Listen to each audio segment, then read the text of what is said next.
let's say Afromu's in your elo, right? And this guy's playing top. Doesn't even matter if he's playing support. He's playing top, whatever. If he's playing support, he better be. But if he's playing top, do you think that he's not going to tell his team what to do? Even if he's playing support, why don't you support? Do you think when he smurfs in support, does he control the fucking game? Or does he just walk around and just kind of follow whatever the team does? Right? Be Afromu. He's not going to go in a low elo and just follow people around. He's going to take that fucking control. Whether he has damage or not, he's taking control. And if he loses the game, he loses the game. You got to take that control. If you want to kill your games, it's not just through kills. It's through control. How do you understand, or how you understand the flow of the game is very, very important.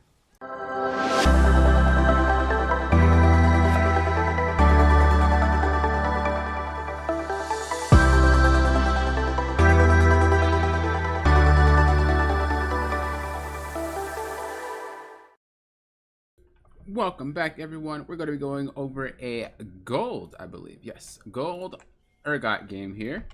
13-5-5, but we ended up losing. So we want to pretty much see kind of why we lost. If there's anything we can clean up. Sometimes it's obviously not the person's fault why they lose. Sometimes it is. Just because I say, oh, we can do this differently, doesn't mean that you could have won. It just means that we could be improving slowly, and that improvement will get us wins in the future. Not that this could particularly have changed the pace of the game. That being said, there are some times you do throw the game, and so let's see if there's anything like that so we can prevent it in the future. Before we get started though, Slippery Slappers, Captain Reed, Axonology, Alana, ABC, Troll, Tiny Panther, Infinity, and Jer Bear. Thank you guys for being my Patreons. I appreciate it. You guys are the specific reason why people can get free VOD reviews and coaching sessions and things like that. So make sure if you guys see them in my Discord, tell them to thank you, because without them, there would be no this. If you guys would like free VOD reviews, make sure you join my Discord. And on the weekend, I opened up my free VOD review channel, and you can post your op.gg there, and you have a chance for a VOD review. If you guys want to make sure you are a higher priority, make sure you guys are talking in my Discord, and you guys can get that higher priority. All right, without further ado, though, let's get started here. So we are playing into a... let me go ahead and... Okay, so we are playing into a Urgot. I'm trolling. We're playing into an Alawi. So we want to ask ourselves these couple of questions here every single time we go into lane, no matter what lane we're in.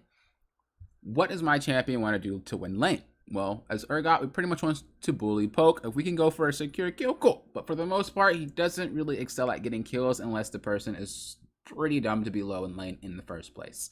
So for the most part, he just wants to bully you out, poke, and just kind of get you out of lane. And then as far, at least till 6, then at 6 we can just kill anybody. As far as Alawi goes, it's kind of the same thing. She can't really secure those kills, but she can bully you. She can definitely make sure that you are not able to sustain in lane. The final question is, how can we prevent the enemy champion from doing what they want to do, while also allowing us to do what we want to do, okay? So we want to make sure that we bully and harass, but we want to prevent Alawi from doing that. Where's the best place? Well, we have 3 options, really. Middle of the lane, perma push into her tower, or close to your tower. Which one is probably the most beneficial one to prevent her from doing what she wants to do, but also allows you to do what you want to do? Correct, it's this one. If we have a live perma push into the tower, she's not going to have a chance to really use her E, which is the thing that grabs her soul, and she's going to be dealing with CS, so she's going to have to use her abilities to CS, and that's just wasting a lot of mana, and obviously she's just gonna end up losing lane from there. All right, so let's go ahead and do the dang thing. So yep, pretty much what we want to do is just try to push that wave.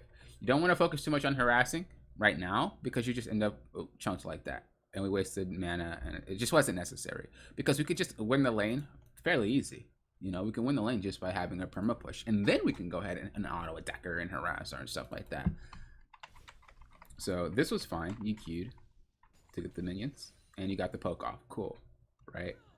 And then with that auto, you started taking harass from those minions. So, I mean, you were already low because she queued you, don't get me wrong, but the harass is just something you don't want to focus too much about. Continue to auto. Continue to auto. We wanna smash her into the tower as fast as possible. You're in danger to get ganked, don't get me wrong, but that's kind of how you have to play the lane. So you never want the jungler to influence how you play the lane, right? It's up to you to focus where the hell is Kayn at the moment. Okay, so Kayn is bot side. I can be a little bit more aggressive. I can basically sit under her tower and just auto attack her all day. Oh, Kayn's top side. I'm shoving, but I'm gonna back up and sit in the bush or something, so I don't have to get ganked. That's pretty much how you want to play it that way. So we want to try to walk up, you know, get over here, smack the back with our little things there. What is that called? Is it called a flamethrower? What is that shit called? Echoing flames. We're gonna use our echoing flames a lot more. Obviously, using this one right here would be proven to be really, really complicated, especially in the state of this lane.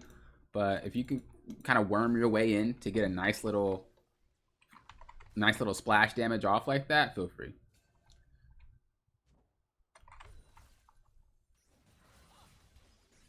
Okay. Yep. Keep auto attacking. Remember to push the wave as fast as possible. Auto attack the back line first so that all these minions can focus the front, and then you can go ahead and kill them all with 1 Q.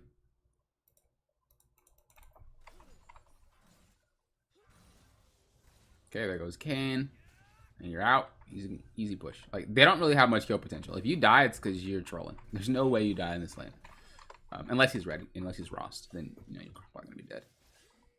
The thing is, you don't really have to rotate to this. You see how pushed up he is? And you see that it's Darius going into Kayn. Kayn doesn't win. You don't have to rotate. And so this is going to be something that's very, very hard to do because you have to know for yourself.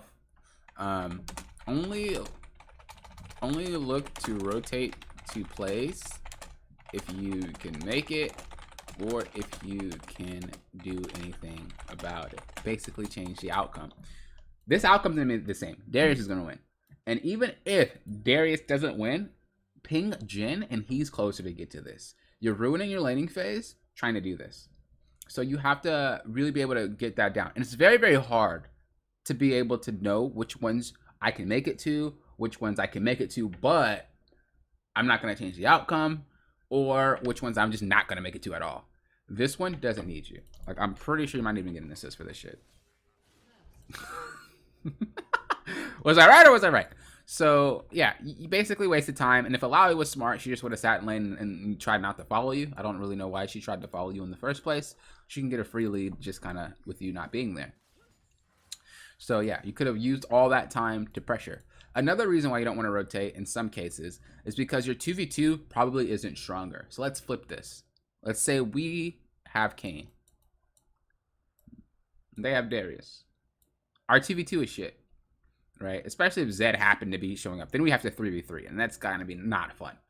So we have a 3v3. Is it better for you to just keep Alawi here and have kind of that 2v2 happening and pray that they win?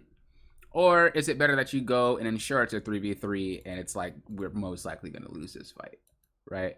So it's just kind of better. I mean, you might not lose that fight. That was just an example. But if it's a blatantly obvious we're not winning this fight, there's no reason for you to rotate. Or if it's like, okay, my jungler can win the fight if I don't bring Renekton down there. If it stays a 1v1, he can win this fight. I don't have to rotate. Because if I rotate and I bring Renekton, it's just going to be a pain in the ass. I know that was a mouthful. You might have to rewind that and listen to it again. But for the most part, try to time your rotates. We don't want to rotate if we can't make it on time. We don't want to rotate if they can handle it by themselves. And we don't want to rotate if bringing the other top laner is going to make that fight way harder than it has to be if you just sat in lane. Okay? Does that make sense? Okay.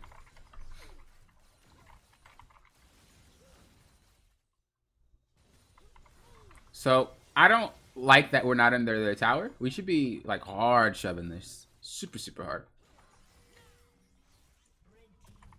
Let's see. Maybe you do it once you get your items.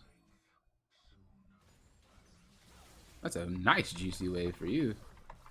Alright, I like checking out tentacles. Okay. Yep, now we should be hard shoving. Boom, it's time. Do you want to just go back and get an item? Okay, boots ruby crystal.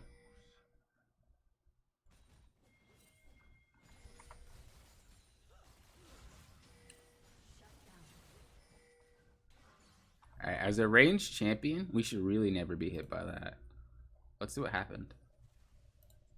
Just curious. Because if we're always behind and we can get those autos from a distance, we shouldn't really ever get hooked by that. Okay, yeah, we just weren't positioned behind the minion. And now you're just afraid of her. But you had so much pressure early. And now you're just so afraid because you didn't exert that pressure early. Now you just kind of let her farm. You let her get away with everything. And now it's at the point where she's damn near stronger than you, right? So when you have that advantage, you got to press. You got to press that advantage as hard as possible. You could definitely kill that guy. He is fucking trolling. Yeah, that was... Yeah, that was free. I don't know why you kind of got scared of it, but it's fine. I'm glad you realized the potential and took it. Very good. When you have the advantage, make sure you press it. Okay, it's up to you to realize if you have the advantage. For an example, just how you realize you could take that kill, that's kind of realizing if you have the advantage or not. So get that in all your situations, not just fights, but get that in like split push advantage. Get that in like team fight advantage. Like all your advantages, you should be pressing when you know you have an advantage. Once again, that's kind of up to you to know because every game is different. And if you're curious on how to push that advantage, we'll think about what the advantage is. Are we stronger in team fights? Okay, well, we need to force some damn team fights. Are we stronger when I split push? Okay, I need to force them to split up so I can go ahead and, you know, handle them. Am I stronger? Am I the stronger pusher in lane? Okay, then I need to perma push them in the tower. If the lane, you know, has you push them in the tower. Am I stronger early? Okay, I need to abuse that factor that I'm stronger early, right? So pretty much the advantage, the name of the advantage tells you how to abuse that advantage. Okay. Oh, you have 5 kills? How can I abuse the advantage that I'm strong with 5 kills? Kill more people. That one's simple. Just kill more people. Okay. So we should be back in. Overstayed too long. Most of the times when players overstay, they don't even use the money that they got with the plate. So we're gonna look. Usually, because you get 180 for a plate, right? Pretty sure it's 180. Usually what happens is... We can go back and check, actually. Let's see. Is it 180? I'm always questioning myself when I make these. It's 160. Okay. We get 160. That's all I wanted to check. I felt like that wasn't right, but, you know. So we get 160. That means we should not leave base with 160. Or more. Let's see what happens. Okay, I see you. Okay. Make sure that's the case every single time. Make sure you don't just overstay for the plates for no reason. And the reason why I said that is because you definitely stayed a lot longer than you had to when you got that one plate. You basically kind of got it to half the plate. So you pretty much delayed your back timer for a plate that you weren't going to use. Because what are you going to buy with 160 gold? A pink ward, okay? You're not really using the whole 160. We're basically wasting our back time staying for nothing. Because what happens if a play happens across the map on Dragon and you're like, oh, I have to back. I didn't buy anything. Then you just are ass out. So don't delay your backs for anything. If you're going to stay for plates, make sure you know exactly what you are going to buy with the gold. I have a hard time doing that shit too, honestly. Plates are just like right there. But if you really want to get to those top levels, you're gonna really have to understand that because it does delay your back like crazy. Holy moly. Okay, we just died because we got hooked. And we thought we were big and bad. So that was just a misplay. I mean, no reason to talk about that. We just got hooked.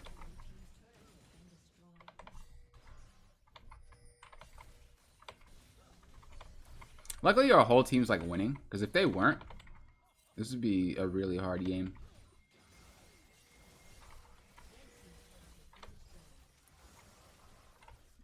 Okay, we know Alawi roamed and we didn't ping anything. I don't think.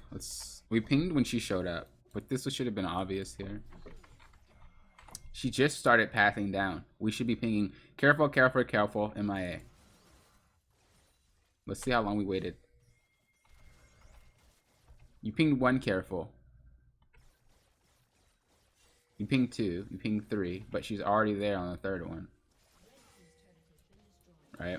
So if I were them, or if we were them, and let's see when you pinged. If I was focused on, you know, fighting this and I seen that Let's see if I will actually pay attention to some pings. I'm ulting as Jhin. I'm trying to watch his back. We're still trying to get this tower. We're going a little bit deep. Let's see if we can notice the pings. I'm looking for a snare. I'm still pushing the tower. Really looking. Now we're really trying to get this tower here. We see 2 in front of us. Now we're like, oh, Alawi. But if we would have been that persistent about it up here, this whole shenanigan would have never happened. I don't know the outcome of it. I'm just saying we could have prevented that. Make sure you're pinging more than that once, more than that twice. Spam your ass off. Run out. Okay, don't run out. Try to time it if you can. You only get 6, so try to do 5 or just do like slow ones to prevent situations like this from happening. Now, moving on from that, we already know the whole entire team is mid. Keep pushing. There's nothing you can do. This tower is going to go down. That's gone. You have no TP. You're not doing anything. Keep pushing. Hopefully you stop your back and you realize that and you keep pushing. Nope. You rotate. Tower's gone. You come over. Don't do anything. And that was a potential chance for you to get not only a 1v1, but and also a tower. Because what they're going to do is do 2 things. They're going to back and then come get you, or they're just going to come get you. And if they just fought, they're probably not going to be the healthiest, nor have any ultimates, anything like that. You could just take that 1v1. So, definitely look to do that. So, it's kind of a part of the same thing that we said here. I'm look to rotate the plays if you can make it or if you can do anything about it. You weren't changing the outcome. Just keep pushing. There wasn't, I mean, you already kind of closed that case when you seen Alawi roaming and you decided to stay for the tower. You might as well just keep going at this point because you already pretty much sealed that fate. Okay, Alawi's back up here. Monstrous as ever. I would definitely urge you to buy some Grievous Wounds earlier than you did. Although you have an execute, it's still a nice thing to do. It's only 800 gold.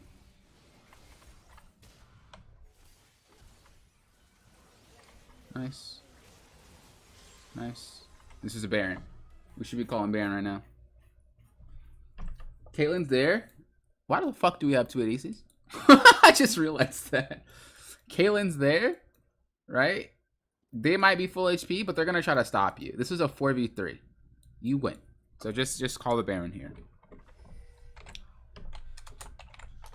When you're ahead and you know you're ahead, force them to fight you around Barons and Dragons. Because if I were them and I just seen my 2 teammates got obliterated, I probably wouldn't look to fight this damn fight. They would run away. But if you do the Baron, 2 things happen. 1, 3 things happen, really. The first thing, they don't show up, you get the Baron for free. Second thing, they show up, you kill them, you get the Baron for free. Third thing, it gets stolen. But I mean, come on. I would trust that Darius. You see how everybody's in position right now? And she's splitting. So if they don't go stop her, she's going to get a tower. So you get a Baron and a potential tower. Or a potential Baron and a tower for free. Oh, and your team just does something fucking stupid anyway. So that's fucking unfortunate. We definitely should have called something after that. You got a quadra kill or something, right? Oh, that fucking blows. Oh, okay, double kill. I was like, they should be extremely low. All right, so now you're getting to the point where your teammates are just doing a lot of weird stuff. Partly to blame is you because you're not really telling them what to do. You have to was he just lifestealing off of a ward? When the fuck was that a thing? Or oh, it's Ocean. Never mind. Maybe he was lifestealing off a ward. I don't fucking know. But it gets to the point where everybody just decides to do weird stuff and nobody's calling anything, and then you start to do your own thing. But because you're doing your own thing, your teammates don't really understand what to do to assist you doing your own thing because it's your own thing. They're how they're gonna know. So you want to make sure that when you have situations and you can call things and you can ping things, you do it. Get your team back on track. Well, we're dead for 16 seconds. Jin's dead, Caitlyn's dead, Zyra's mid, Darius is just doing some weird shit. This would be the perfect time to ping something because they'll listen. Why? Because they're not really busy doing anything. So if you're like Baron, we could set a Baron up. When's Dragon come out? Dragon's coming up in 2 minutes. So yeah, you can ping the Baron and force that Baron fight. Like, how many times have you pinged in the past? How many minutes? 23. Okay, how many times have you pinged? You got one careful. An assist.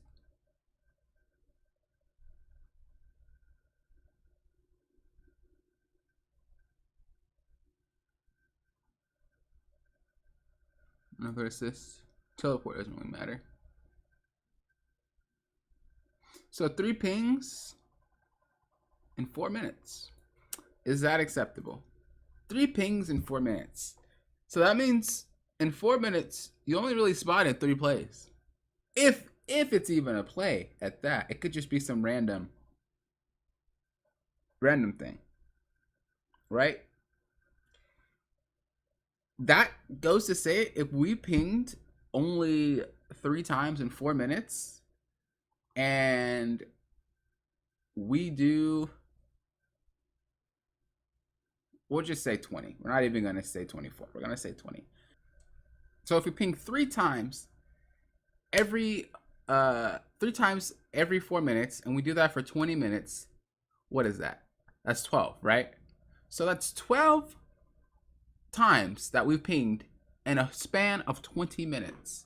That means if we happen to do 1 ping per minute, you have 12 minutes of pings. How many players can listen to 1 damn ping if you just ping things 1 time? So that means you're not even pinging 12 times. You're pinging more like 3 or 4. Which means you're pinging 3 or 4 times in 20 minutes. Which means it's not enough to control the game. Which means when you start getting ahead and you need to carry the game, you actually can't carry the game. So be very, very cautious about that. How can I fast forward? It's stuck. Oh, I had the chat box open for some reason. Oh, because I was looking at the pings. Control. All right. So we should be pinging things. We should be pinging Baron. Here, hey guys, Baron. But instead you're just like, oh, what are you guys doing? I guess I gotta go help you guys. Right? And let's just say, I don't know whether you like this person or not. Let's just say, well, I know you like the Afro move. All right, I don't know if you still like the guy, but I know back in the day you liked the Afro move. So let's say Afro moves in your elo, right?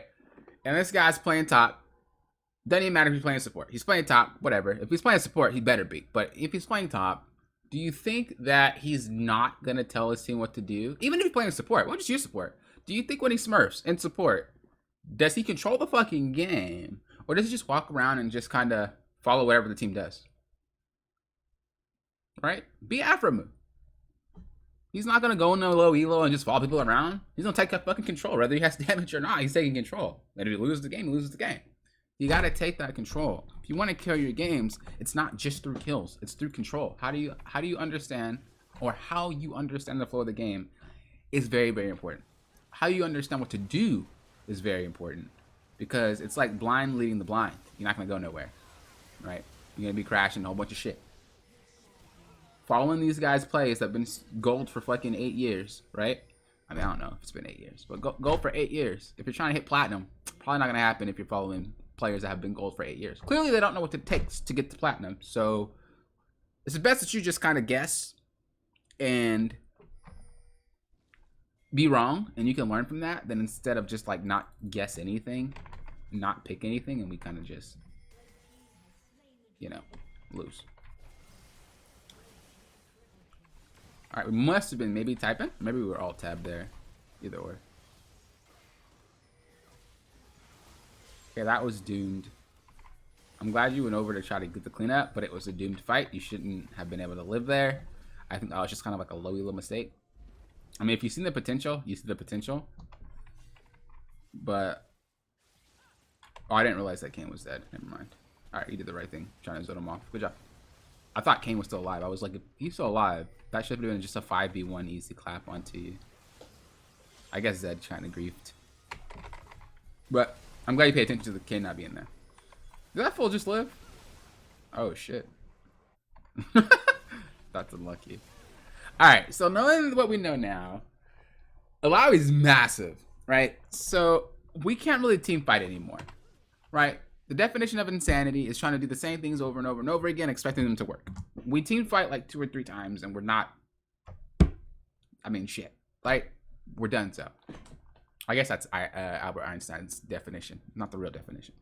But we tried to team fight, I think 3 times, and we lost every single one of them. Alawi's pretty much the big hit maker. Alawi and Kane, looks like, are the pretty big hit makers. So if we can at least keep Alawi with us, that's good. And if we can solo Alawi, that's even better. And then we can keep Kane with us. That's 2. And our team should be able to 4v3.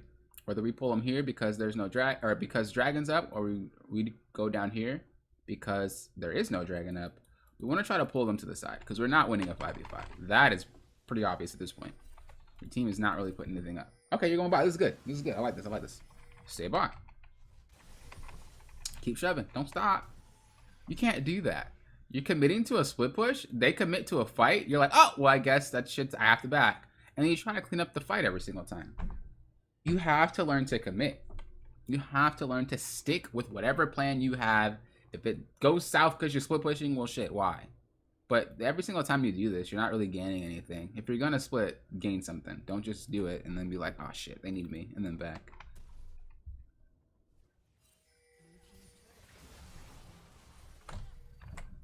So, if you plan on split pushing, stick to it. Don't stop because your team needs you. If you really in your mind felt at the time split pushing is the call, then you split push. Now you're just in the state of the wishy-washy. I don't really know what the damn call is at this point. Fuck, do I stay? Do I not split push? What do we do? We stayed and we still lost everything. So regardless of you being there or not, we lost it. Instead, if we would have kept split pushing, someone would have had to stop us. If not, we would have just got 2 towers for free. And maybe inhib. And if they do come to stop you after your team fought, then it's a free 1v1 for you. Or 2v, and you could probably just keep killing them. And then at least we got inhib. And if they really did need you, you could just teleport back. You had your TP up. So commit more to these plays. Whatever play you decide to call, just commit to it. Okay.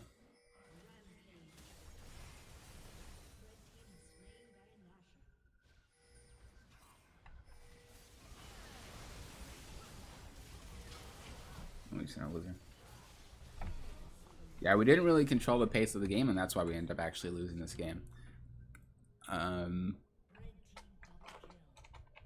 Sometimes when your teams know what to do, you don't realize that you didn't control the game because it's like, oh, I'm killing people. My team's killing people. That's cool. But when you're really fed like you were this game, it's really noticeable when it's like, I guess I'm just kind of walking around killing people. You know what I mean? I think the main thing for the homework would be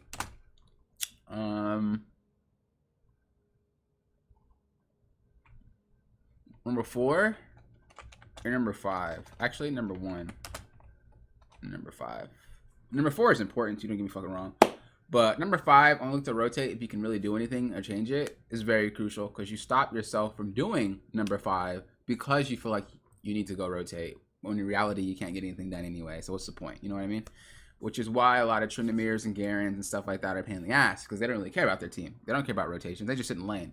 And it's like, oh, man, they're so annoying. Yeah, because like they don't care. Now, obviously, it gets to an elo where that shit doesn't work, whether you care or not. You're going to have to be smart about split pushing. But I'm just saying they get away with it a lot because they don't actually care. And if they lose, it's because they didn't care. They didn't bother to rotate when they should have.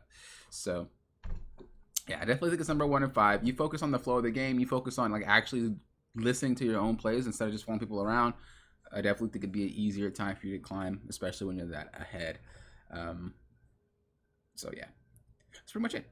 So, thank you for watching. I do appreciate it. If you guys would like free VOD reviews, feel free to join my Discord on the weekends and post showp.gg. If you guys have any questions about this stuff, feel free to ask me, whether in the comments below or on my Discord in your role chat. But without further ado, thank you guys for approaching this like a coach, and I will talk to you next time.